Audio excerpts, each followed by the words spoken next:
let me just start by saying we're doing a series right now called The Books. We started this series at the beginning of this year, and it's a big deal for us because it's kind of our journey through the Bible. The word Bible means the books, right? So the books are a reference to, all the things that are contained in the scriptures. Now, there's two sets of books in the Bible. There's the Hebrew scriptures, and there are the Christian scriptures, the Old Testament, New Testament. We've been kind of going through the Old Testament together for the last many weeks, and we are going to finish up the first book today. I know we spent a lot of time in Genesis here, but there's a lot of history, a lot of long-time history being given in the book of Genesis. And so it'll move faster from here. We'll get through probably 4 books after Genesis within 2 weeks here. But we're spending a lot of time on the Hebrew patriarchs. Who are the Hebrew patriarchs? They're the founders, the first people that God promised to start a nation that became the nation of Israel. And you have the founders, Abraham and Sarah, and then their children, Isaac and his wife Rebekah, and then their twin sons, Jacob and Esau. And then Jacob had a whole bunch of sons we saw last week with in that story last Sunday. We're going to finish up with Jacob's son, Joseph, today. Now, Joseph was, of all the characters, he's one of the ones that's easy to find no fault with, right? He is a pretty remarkable guy. Doesn't have a lot of things that you can grumble about because he's just sharp. But he was the oldest son of Jacob's favorite wife, Rachel. And we saw last week that Rachel died giving birth to her second son, one of Jacob's 12 sons, her second son, Benjamin. And because Jacob loved Rachel, he loved her sons the most. Benji was a little baby. And of course, on the older front, you had the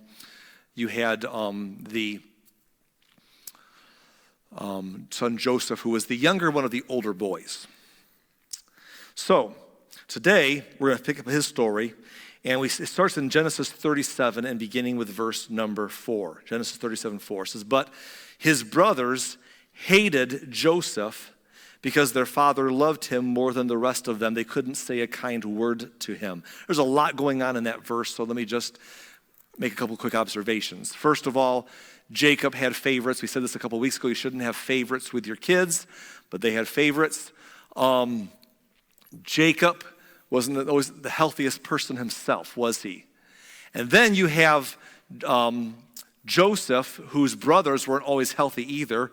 And Joseph was hated by them for a lot of reasons. For one, he would rat them out to Dad. He would tell Dad all about the things that they would do that were, inappropriate. And so Dad liked him more. And Dad just liked him because he was, his deceased wife's oldest son. And so Joseph was a favorite. And his dad made him a coat of many colors. So we're going to give his brothers they're not good people. We're going to give them some grief. But I just want to quickly point out, I can kind of understand their tension here, okay? If you had a sibling and the mom and dad loved that sibling the best, okay, and they always reminded you about it, it'd probably be annoying to you as well, okay? And Joseph was probably a little bit of a rub to his brothers because he was the good kid. He told on them. His dad loved them the best. They gave him a special coat he wore to remind them. And then if that wasn't bad enough, pick up verse 5 here. It says, "One night Joseph had a dream, and when he told his brothers about it, they hated him more than ever." Listen to that. Why did they hate him over a dream, by the way? Well, here's why. "Listen to this dream," he said. "We were out in a field tying up bundles of grain. Suddenly my bundle stood up, and your bundles all gathered around and bowed low before mine." Okay, if you're going to get hated by your brothers, there's a good reason right there. "Guys, I had this awesome dream. You got to hear about it. I'm out there in the field, my bundle of grain stands up, and yours were bowing down to mine, kissing my feet. It was wonderful." So it's like, "Oh, you really, you little jerk? Yeah, see my pretty coat?" I mean, I can just see why they didn't like him sometimes. So, anyhow, his brothers in verse 8 responded, "So you think you'll be our king, do you? Do you actually think you will reign over us?" And they hated him all the more because of his dreams and the way he talked about them. You know, if you're going to have dreams like that, don't talk about them, but he's going to brag about them. I had another dream, guys. Shut up with your dreams, Joseph, you know. So this is what's going on here in the story. And we have a day comes when the brothers are out watching the sheep and Joseph's not with them. They were probably glad. And Dad sends Joseph to go find his brothers and figure out why, you know, where they were. And so he does. And when he eventually finds them, they see him coming and they're like, oh, good, here's a little jerk, you know. Let's get rid of him. In fact, they actually said, let's kill him. And the oldest brother, Reuben's like, guys, let's not kill him. That's pretty drastic. Let's just throw him into a pit over here, this empty well, and maybe nature can kill him for us, because he was going to rescue him later. So they throw him into this pit. They sit down to eat. He's crying. They're ignoring him. And about that time, a band of Ishmaelite traders are traveling by on their way to Egypt to bring goods they're going to trade there, as well as slaves, because human trafficking was very normal in that time. And in verse 26, it says that Judah, that would be the fourth oldest brother, Judah said to his brothers, what will we gain by killing our brother? We'd have to cover up the crime. You know, here's their sympathy. We have to cover it up. It's a lot of work, you know. Instead of hurting him, let's just sell him to those Ishmaelite traders. After all, he is our brother, our own flesh and blood. So kind of them, you know. We'll do the brotherly thing to do. We're going to sell him into slavery. And his brothers agreed. So they pull him out of the pit. They sell him for like 20 pieces of silver so they can get drinks on the way home, you know. And off to Egypt he goes. Can you picture him being taken away in this caravan, trafficked into slavery by his brothers, watching as they go away, watching his homeland disappear forever, never going to return, ever, alive. Never thinks he'll see his father ever again. And his brothers are maybe just grinning and waving, have fun, Joseph. Let him know about your dreams, you know. And so he's gone and they're just going their merry way. And what a bad deal. This is very hurtful for him. I can't overestimate how hurtful this was. You're going to see later in the story, this, I mean, wouldn't it be impactful to you? This stuck with him for the rest of his life. I don't know what bad thing ever happened to you or what mean thing anyone's ever done to you. Probably you have a story that's worse than something I've experienced in some cases. But probably none of us have gone through exactly that, where our family literally sold us into a foreign nation, into slavery. And that's where Joseph is at 17 years of age. That's where he finds himself. It's a pretty bad deal, pretty hurtful. Now, I'm going to say this to you before I go any further. There are so many lessons from Joseph's life. I once did a 13-week series, or maybe 11-week series on Joseph. And it took all of them to fully study his life. And then a couple of years ago, we did a 4-week study on Joseph, and that was like trying to cram a lot into 4 weeks. I'm covering his entire life just today. So we can't look at all the nitty-gritty. But just picture for a moment here the hurt he feels being sold into slavery by his brothers and leaving home forever. Genesis 39 verse 1 says, when Joseph was taken into Egypt by the Ishmaelite traders, he was purchased by Potiphar, an Egyptian officer. Potiphar was captain of the guard for Pharaoh, king of Egypt. Remember that king of Egypt was called the Pharaoh. There'd be different pharaohs at different times. And he has a military, and his own private guard was led by a man named Potiphar, the captain of the guard. And Potiphar needed a new slave, so he hires Joseph to be that newest purchase of his.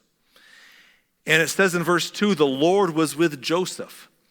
So he succeeded in everything he did as he served in the home of his Egyptian master. So here he is in a terrible spot, no thanks to his brothers, or thanks to his brothers. He's in a terrible spot, but while he's there in slavery, God is with him in that situation. God is with him in that circumstance, and he seems to be doing really well. He is successful, he is excelling, he is standing out in slavery.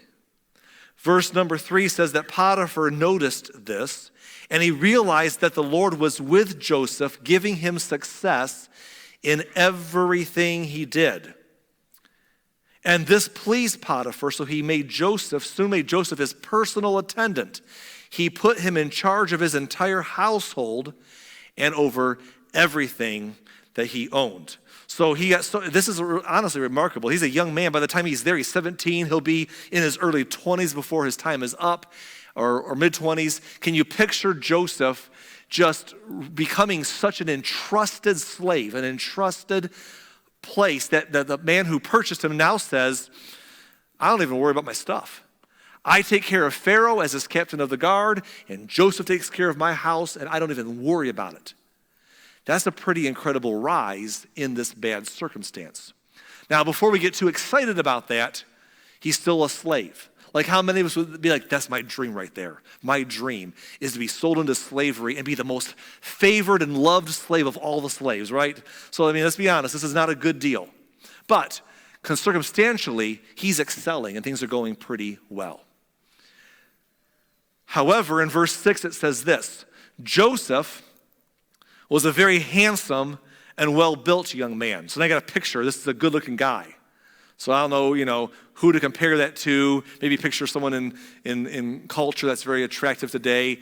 Maybe picture, one of the Hollywood Chris's, right? Chris Evans or Chris Hemsworth or Chris Pratt. Or maybe a little more close to home, Arlen Walters, Your laughter hurts me. It hurts me deeply. But that's okay. I'll get over it. Anyhow, Joseph was handsome. He was a well-built young man. And it says that Potiphar's wife soon began to look at him lustfully. Come and sleep with me, she demanded. Now, she didn't ask. She demanded. She's like, hey, I'm the boss's wife. Come, and you're going to sleep with me. She has nothing to do. She's a very privileged, wealthy woman. And she's sitting back, and she's saying, I'm eyeing that very prosperous young man who works in our house. And she insists on him sleeping with her. And Joseph might have been able to say, well, when in Rome, or in Egypt in this case, I tried to do the right thing and all that got me was sold into slavery. What are you supposed to do? She's the boss. It could have been easy for him to be very short-sighted. But Joseph was not a short-sighted person. I want you to notice this because this is a part of his whole character all his life. It says in verse 8 that Joseph refused. Look, he told her, my master trusts me with everything in his entire household. No one here has more authority than I do. He has held nothing back from me except you, because you're his wife. How could I do such a wicked thing? It would be a great sin against God. What an amazing, wise young man to say, I'm not looking at the opportunity in front of me and finding a way where I can say, hey, what can a guy do? I'm going to say, here's the principle. Away from the moment that's in front of me, there's a man who entrusts me. I'm not going to do wrong. And I love the last statement. It would be a great sin against God. See, I wish we always thought that way when we were tempted to do something wrong. We should think about who we are wronging. Like if you're going to sleep with another man's wife or another woman's husband, it's a sin against their spouse, right? And against them, really against yourself and against yours if you're married. But here's the thing. Joseph didn't just see the sin against Potiphar. He said it would be a sin against God. That I'm not just factoring in the humans in the equation. I'm factoring in what is right before our God. And I'm not going to violate and harm his name. Beautiful. We're going to think about his big picture mentality throughout our time today. Well, what happens is, one day, Joseph's alone in the house, everyone else is busy, and the wife lays her hands on him and says, you're coming with me now, big boy, And Joseph's like, no, I'm not. And he fights his way free, and she grabs his coat, and he finally just pulls out of his coat and runs out of the house to avoid a bad situation. And she is so embarrassed and humiliated by his rejection this time, a woman scorned, she feels scorned. And so she lays his coat nearby, and she tells all the other servants in the house, that guy tried to rape me, and when I screamed out for help, he ran, but he left his coat with me. Here's the proof. And she laid it by when her husband got home. She says, that Hebrew slave that you're so big on because he's such a great guy? Well, he tried to force himself on me while you were gone. And I, being a woman of morals and decency, I did the right thing. And I screamed out for help. You're right? She twists the story right around on its head. And he ran afraid, but I have the proof of what he tried to do to me. Genesis 39:19 says Potiphar was furious when he heard his wife's story about how Joseph had treated her. So he took Joseph and he threw him into the prison where the king's prisoners were held. And there he remained. So obviously Potiphar has access to the royal dungeon, to the royal prison, because he's the captain of the guard. And he puts Joseph right exactly there after he hears his wife's story. No good deed goes unpunished, some would say. Well, it says in verse 21, but the Lord was with Joseph in the prison and showed him his faithful love. And the Lord made Joseph a favorite with the prison warden. Before long, the warden put Joseph in charge of all the other prisoners and over everything that happened in the prison. The warden had no more worries because Joseph took care of everything. The Lord was with him and caused everything that he did to succeed. And Joseph is having a remarkable track wherever he goes. At home, his dad trusted him amongst some rough brothers. And he had the respect and admiration of his dad. When his brothers sold him into slavery, he was trusted and rose to the top in Potiphar's house until someone else did him wrong. And now he's in prison. And once again, he is trusted and he rises into a place of prominence in the prison. So Joseph is remarkable wherever he goes. However, again, is it possible that, this is not a good story? Like, how many of us want to be like, I'm the favored prisoner, I'm in prison the rest of my life, but I'm the favorite one here. I mean, it's not exactly what you would call a happy spot. But I mean, he's making the best of a bad situation, right? But boy, it sure does stink. And we're going to see in a minute here, he wanted out of there badly. And everything has gone wrong. Tried to do the right thing, it goes wrong. But wherever he went, he did what he could do. Wherever he went, he just kept on track. He did what was right growing up. When that got him sold into slavery, he did right as a slave and did his best and was trustworthy there. When that turned against him because of no fault of his own, in prison he does the same thing over again. And I want us to think about that because I know that for some of us today, and I was reminded in the first service for someone who was here today, that some of us, I don't know what you're going through, but some of you might be going through some tough times in some arena of your life. Maybe it's at work. Maybe it's in the family. Maybe it's in something else. Maybe it's just your faith journey. Like you decided to serve the Lord and follow him, and then it's just been one setback after another. Maybe you've tried to do the right thing, and as you've tried to do the right thing, it's blown up in your face, it seems like. Or maybe you felt called to do something and start something, and when you started it, it went wrong. And you feel like every time you try to do the right thing or progress this idea that God gave you, there's only setbacks. That's what Joseph is going through. But just because you have a setback, even a long and deep setback, does not necessarily mean that God is not in it or that you're on the wrong track. We quickly judge. This must be a bad idea. It's not going well. Joseph's dreams and trying to be the right kind of person must be wrong. God must not be in this. I got sold into slavery. I stayed moral there. I got falsely accused. Must not matter. It'd be easy sometimes to let setbacks convince us that we're not on the right track. But Joseph didn't let a setback get him off track. He didn't let a setback get him off track. He didn't change his beliefs about what God had called him to do and the dream he put in his heart just because things were not working out yet. Don't give up just because it's not going the way you want it to go. Setbacks don't mean God's not in it. Well, sometime later, King Pharaoh is mad at his chief butler and his chief baker, and he throws them into the prison where Joseph is kind of taking care of things. And Joseph ministers to them, and one night they have dreams, and Joseph is able to interpret their dreams, something that Joseph had been able to do since he was a boy. His brothers seemed to be able to do it. His dad had that ability. We saw last week a little bit. They were just dreamers. And so Joseph here is interpreting these men's dreams. And as he does, it says that they came true. The one chief baker was executed by Pharaoh, as his dream foretold, and the chief butler was restored to his position. But if you want to know how much Joseph hated being in the prison. If you want to know how much he hated being there, you can see it if you hear it in his voice when you read what he says, when he tells the chief butler, he says, please tell Pharaoh to get me out of here. Tell him who I am. Tell him how I helped you. Because when he sets you free, I can't be here any longer. He was not having the time of his life, even though he was kind of running the place, right?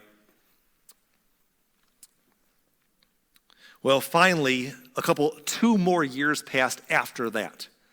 Joseph was forgotten once again. He's now 30 years old, folks.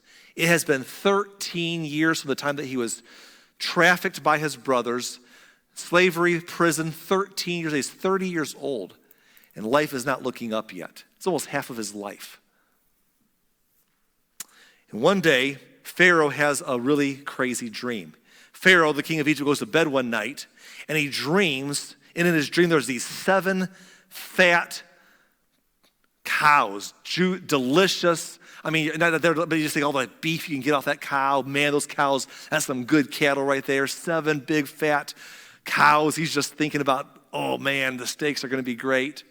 And in his dream, along came 7 dilapidated, scrawny butt cows. And they eat up the 7 fat cows, and they're still scrawny and dilapidated afterwards. And Joseph's like, and Pharaoh wakes like, what? So he wakes up from that dream, like, what was that about? And he thinks to himself, no more tacos before bedtime. And he gets an acid tablet and some water, and he goes back to bed. And when he goes back to bed, he has another dream, and this time there's like 7 ears of corn, and they're delicious looking, and he sees the butter and the salt dripping off of them. But then these 7 nasty, just scorched ears of corn come along, and they devour the 7 good ones. And he wakes up and says, man, those dreams feel connected in some way. But why? How? So he begins to tell people. You ever have a dream sometimes that sticks with you and you want to talk about it? And so Pharaoh's talking about his dream, just trying to figure out if anyone knows what it might mean. And the chief butler says, oh yeah, I forgot to tell you about this guy I met when I was in prison, when you were mad at me, before you restored me, before you killed the baker. Yeah, this guy named Joseph. And he tells Pharaoh that guy can interpret dreams. So in Genesis 41:14, Pharaoh sends for Joseph at once, and he was quickly brought from the prison. After he shaved and changed his clothes, he went in and stood before Pharaoh. Then Pharaoh said to Joseph, I had a dream last night, and no one here can tell me what it means. But I have heard that when you hear about a dream, you can interpret it. Joseph, what he says next it shows the maturity from the 17-year-old guy in his fancy coat antagonizing his brothers to a 30-year-old man who's been through a lot. He's come to a perspective that's mature. He says in verse 16, it is beyond my power to do this, but God can tell you what it means and set you at ease. Before it's like, I had a dream. Now it's like, I can't tell what the dreams are, but God can. It's beyond my power. Pharaoh, don't be mistaken. It's not about me in this moment, but I want to point you to your maker. He can help you. Let me help you find what he's trying to tell you. So he tells Joseph the dream, and Joseph says, wow, that's quite a dream. And in verse 28, Joseph is now explaining to him, this will happen just as I've described it, for God has revealed to Pharaoh in advance what he's about to do. The next 7 years, that's what the 7 cows and the 7 ears of corn represented. The next 7 years will be a period of great prosperity throughout the land of Egypt. But afterwards, there will be 7 years of famine so great that the prosperity will be forgotten in Egypt and famine will destroy the land. The famine will be so severe that even the memory of the good years will be erased.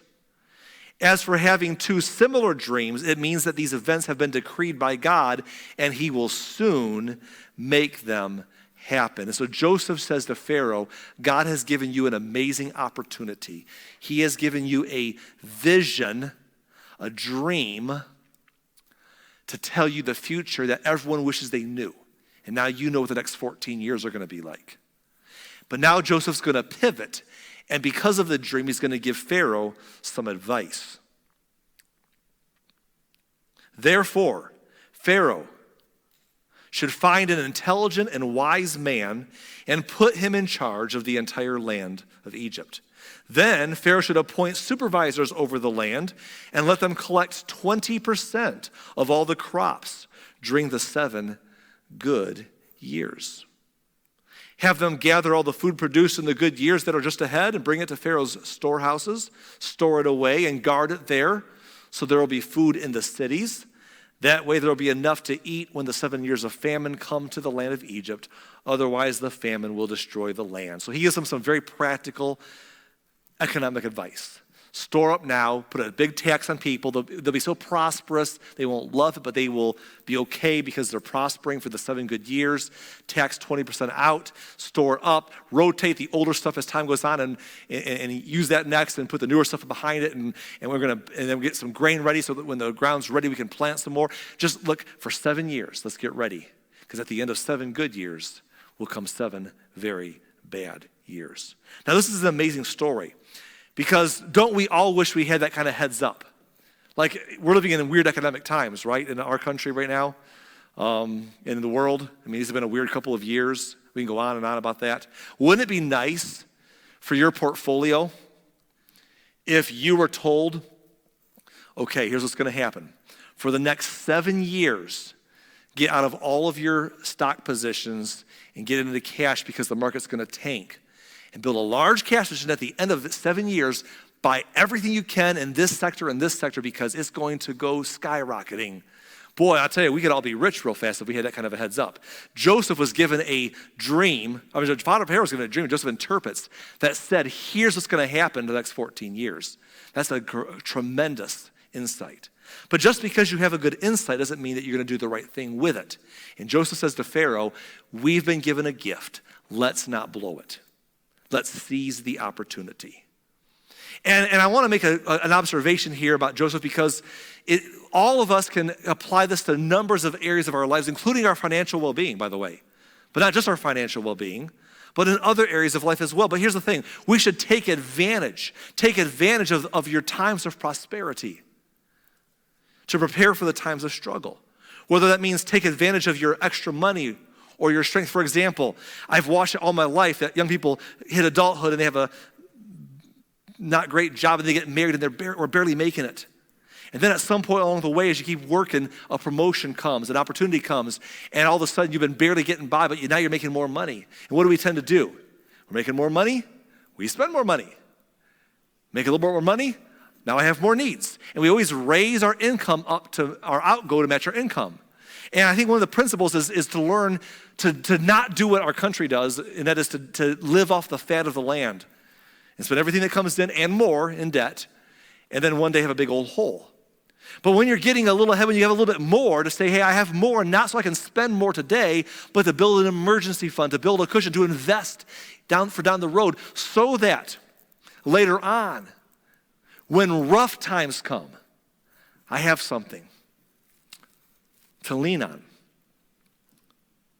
Joseph prepared for the rough times while he was still in the good times. And this is going to apply to a lot of parts of his life, but it includes Joseph helped Egypt prepare for the rough times while they were still in the good times. He says we can't just say we have a lot, let's buy a lot more stuff and let's live high off the hog.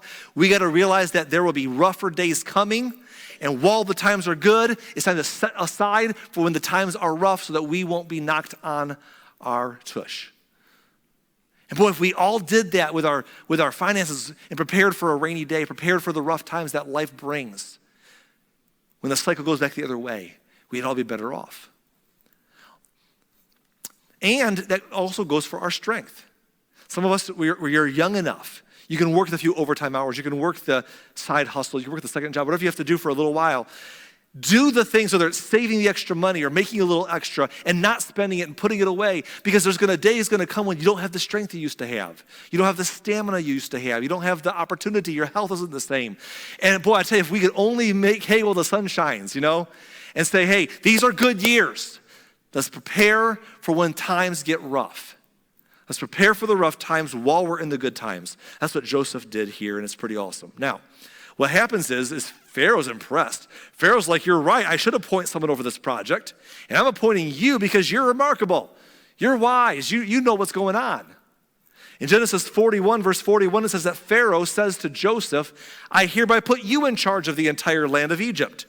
Then Pharaoh removed his signet ring from his hand and placed it on Joseph's finger. He dressed him in fine linen clothing and hung a gold chain around his neck.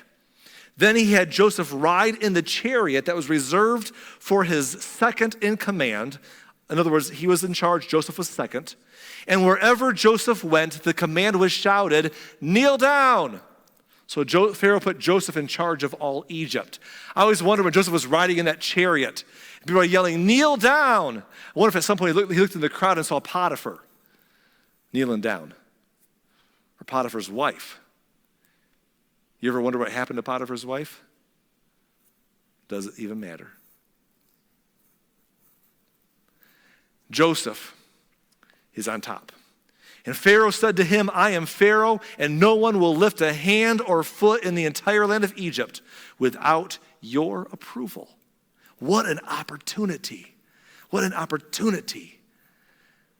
He's come full circle. And Joseph gets busy leading. He gets busy collecting the taxes and gathering the product and storing things up and getting ready for and getting the stuff that needs to be harvested that could be planted later on when the ground was ready again, and getting all the stuff. He begins to economically prepare for rough years ahead. He gets busy leading, and he gets busy starting a family. He gets married, and they have a couple sons. Genesis 41 verse 51 says, Joseph named his older son Manasseh. For he said, God has made me forget all of my troubles and everyone in my father's family. Isn't that interesting? He says, God has been so good in the end here that he's caused me to forget all those rotten years. I was rotting in slavery and prison. He's made me forget my brothers. Who cares? And then he had another son, and he named his second son Ephraim, for he said, God has made me fruitful in this land of my grief. This has been a land of grief and a time of sorrow. And yet in the place of my heartache, God has made me fruitful. Isn't that interesting? We think God only can make us fruitful in times of prosperity. But Joseph said, God has brought me through some tough times to bring me to a place of fruitfulness. Well, guess what happens? Sure enough, just as the dream predicted, in verse 53, it says, at last the 7 years of bumper crops throughout the land of Egypt came to an end. Then the 7 years of famine began, just as Joseph had predicted. The famine also struck all the surrounding countries, but throughout Egypt there was plenty of food. Eventually, however, the famine spread throughout the land of Egypt as well, and when the people cried out to Pharaoh for food, he told them, go to Joseph, do whatever he tells you to. So with severe famine everywhere, Joseph opened up the storehouses and distributed grain to the Egyptians, for the famine was severe throughout the land of Egypt. And people from all around came to Egypt to buy grain from Joseph because the famine was severe throughout that part of the world. Now, here's what I want you to understand. Again, if we had 7 weeks, 11 weeks, I could tease this out more. But basically, because of Joseph's leadership and the dream that God had given them, they were able to buy up the surrounding areas, expand the kingdom, and turn Egypt from a powerful nation to a superpower. Because as often is the case in times of economic downturn, people who are ready to seize the opportunity get richer when things are getting worse. You get more powerful when things are getting worse. And Joseph and Egypt take advantage of the situation because they knew what was happening, and they expanded Egypt's power through Joseph's leadership. And eventually, Joseph's brothers, his own brothers, eventually get hungry. They're at home, and Dad says, I hear there's food in Egypt. Take some product, take some money with you, and go buy some food so we don't starve to death. But when they got there, they didn't recognize Joseph. Why would they recognize Joseph? He was 17 years old when they sold him into slavery. Why would they recognize him now? He's over 40, he's probably 40 or so at this point. Why would they recognize him? But they show up to Egypt to buy food. And he's in charge. He's supposed to be a slave. They don't know that's him. There's this guy in charge, and he's speaking through an interpreter to them, not speaking their language. But he recognizes them. Oh, yes, he does. And what happens next, and I was reading the story today because of sake of time, is Joseph does some really weird, almost plays games with them a little bit. He basically says, I think you're all a bunch of spies, and no, we're not. We're all brothers. We even have another brother back home. Oh, yeah, well, I don't. So he imprisons Simeon, his one brother. Imprisons him, says to the other guys, here's some food for your money. Go back home and don't come back for more food unless you bring your brother back to prove that you're not spies. And then dad says, you're not bringing Benjamin back with you because, and this whole thing happens. They get desperate again. They finally come back with Benjamin. He toys with them some more. He feeds them. He sends them out with their money in their bags. Then he chases them down and accuses them of stealing because it's going to imprison Benjamin. I mean, he just all this crazy stuff. And it looks like he's just kind of just toying with them. Maybe he's testing them. Maybe he's doing something that he's plotted for a lot of years in his head. I don't know. But what we find is that his heart is tender. Because every single time he interacts with these brothers of his who hurt him so bad, he would get off by himself as quick as possible and just cry. Because you know how it is, folks. When someone hurts you that bad, it's not something you always forget the next week or just get over it. And Joseph was still struggling.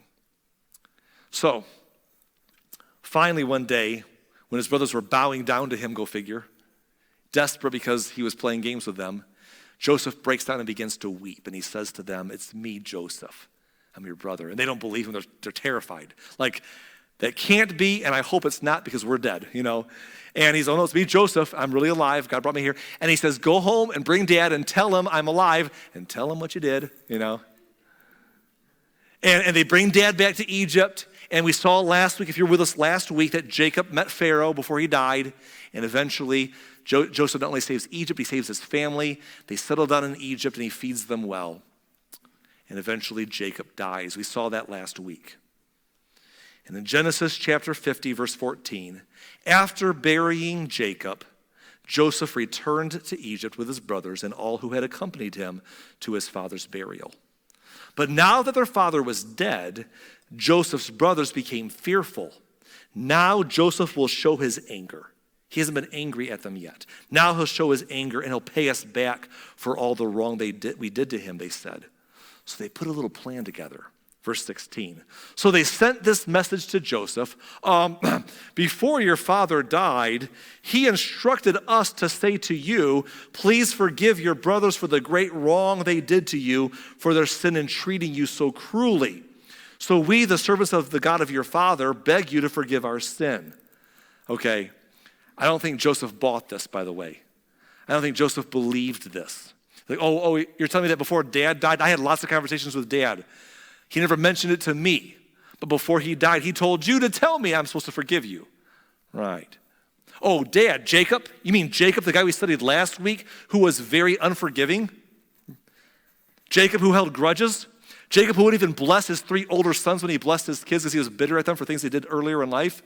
He told you to make sure I forgive you? Baloney.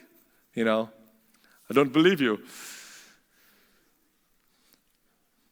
But when his brothers said this to him, when Joseph received the message, it says he broke down and wept. I've mentioned it, but I just want you to just grab that last sentence because this was deeply personal. What they did to him was deeply wounding and personal. You know what that's, you ever been through something like that? I mean, he's not over it. He's not treating them wrong, but it's tender to him. It marked him for life. Then his brothers came and threw themselves down before Joseph. Look, we are your slaves, they said. But Joseph replied, don't be afraid of me. Am I God that I can punish you? To which they're thinking, well, you're pretty close. You could definitely punish us, yes. Am I God that I can punish you? Don't miss this verse. You intended to harm me, but God intended it all for good. He brought me to this position so I could save the lives of many people. That's so big right there. Joseph didn't say, no big deal. Hey, what's a good, selling your brother into slavery amongst family, I mean, hey, bygones and water under the bridge, and this is cool. No, Joseph said, it hurt. Joseph said, what you did was wrong. You intended to harm me. Let's call it what it is. But forget your intentions. God God intended it all for good. So I can save a lot of lives. He brought it all about to do some good. See, Joseph does something so mature here. Let me read you one more verse before I talk about it. Verse 21, he says, "No, don't be afraid. I will continue to take care of you and your children." So he reassured them by speaking kindly to them. And I love that. Because Joseph in this moment is saying to them, your intentions were not good, but God's intentions were. And I think for all of us, we can take some instruction from that today before we go home. All of us today can ask ourselves, are we as good as Joseph was here at looking at the right intentions? Let me ask you this question. Whose intentions have your attention? Whose intentions have your attention? Joseph was saying to his brothers, your intentions were bad, but that's not where my attention's at. God's intentions were incredible. He used it for his good. And if we're not careful, we will be consumed by the intentions of people who have hurt us. I can't believe they said that about me. I can't believe that they posted that about me. I can't believe they turned my friend against me. I can't believe they tried to get me kicked off my job or take my promotion or slander my name or hurt me or whatever it may be. And if we're not careful, it consumes us, right? It can consume us. Whose intentions have your attention? Joseph says, man, y'all did me some pretty bad wrong. But I'm just noticing that God was so good to me that I can be good to you. You weren't good to me, but I'm not going to pay you back because you were bad to me. I'm going to be good to you because God's been good to me. God's intentions are what's my focus. I'm consumed by that. And that changes how I treat you. If you're consumed by the bad intentions of other people, you'll have a hard time being healthy and treating people right. But if you're consumed by God's heart and his good intentions and his will, you can be kind and at peace through your circumstances. Whose intentions have your attention? Rather than letting the hurts of life and people consume and shape him, Joseph recognized and rested in the love and grace of God through it all. Or I can say it this way, Joseph kept his eyes on the heart of God through the hurts of life. That's a good day. And finally, at the end, Joseph grew old and died. It says in Genesis 50:24, soon I will die, Joseph told his brothers, but God will surely come to help you and lead you out of this land of Egypt. He will bring you back to the land he promised to give Abraham, Isaac, and Jacob.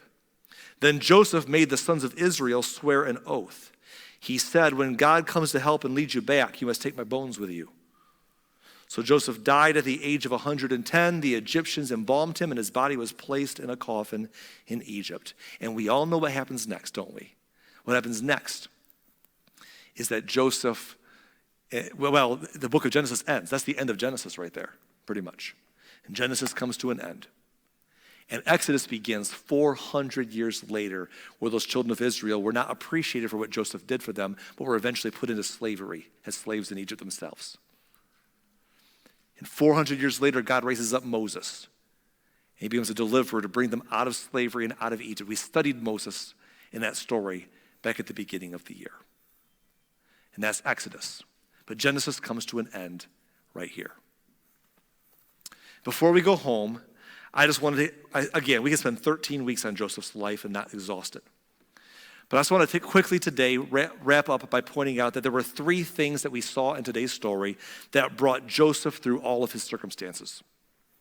And those three things are perseverance, preparation, and perspective. Joseph had a big picture mindset, and these three words exemplify how he operated. And I think that if we can take these words and write them down or own them ourselves, they can guide us through life, including the hurts of life, the setbacks of life, the hearts of others, the opportunities in front of us, perseverance, preparation, and perspective. First of all, perseverance. It means, we saw it earlier, I won't let a setback get me off track. Just because I'm doing the right thing, I'm not going to let my faith be abandoned because something went wrong, because someone of faith hurt me and they should not have done that, but I'm not going to abandon my faith, or because I'm doing the right thing and God hasn't blessed me the way I want him to yet, so I'm going to abandon my faith. No, I'm going to stay on track. If God gives me a vision to start something in my life, I'm going to stay on track. And if it gets setbacks, it does not mean that he's not in it. And if I got a dream and a goal and I'm chasing it and it falls backwards, doesn't mean it's not meant to be. I won't let a setback get me off track. I'm going to have some perseverance.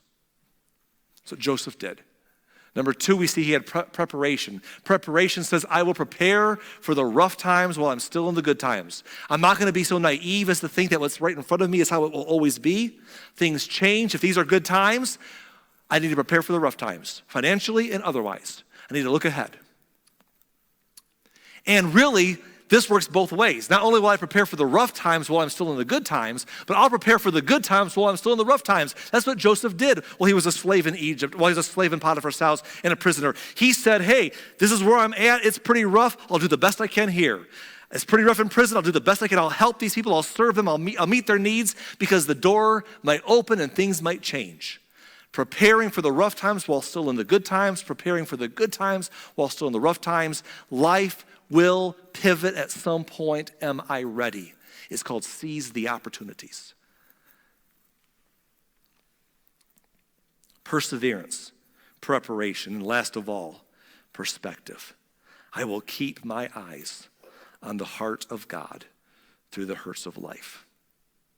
I'm not going to be consumed. Other people's wrong intentions won't get my attention. I'm going to pivot my attention to the intentions of God, to the heart of God. Because if I don't, the other will consume me. And rather than letting the hurts of life and rather than letting people who've hurt me consume and shape me, I want to recognize and rest in the love of God and the grace of God through it all. God is doing more in you than what is happening to you. And I hope that when we leave here today, what we can decide to do is say, you know what, Lord? I trust you. We sang a song earlier, if you were listening. Waymaker, miracle worker, promise keeper, light in the darkness, my God, that is who you are. I love that phrase. Even when I don't see it, you're working. Even when I can't feel it, you're working. You never stop. You never stop working. You're a waymaker. Joseph exemplifies that very well for us today. And I hope that when you go home today, something from his life will give you some traction in the days, the weeks, and months ahead. Let's pray.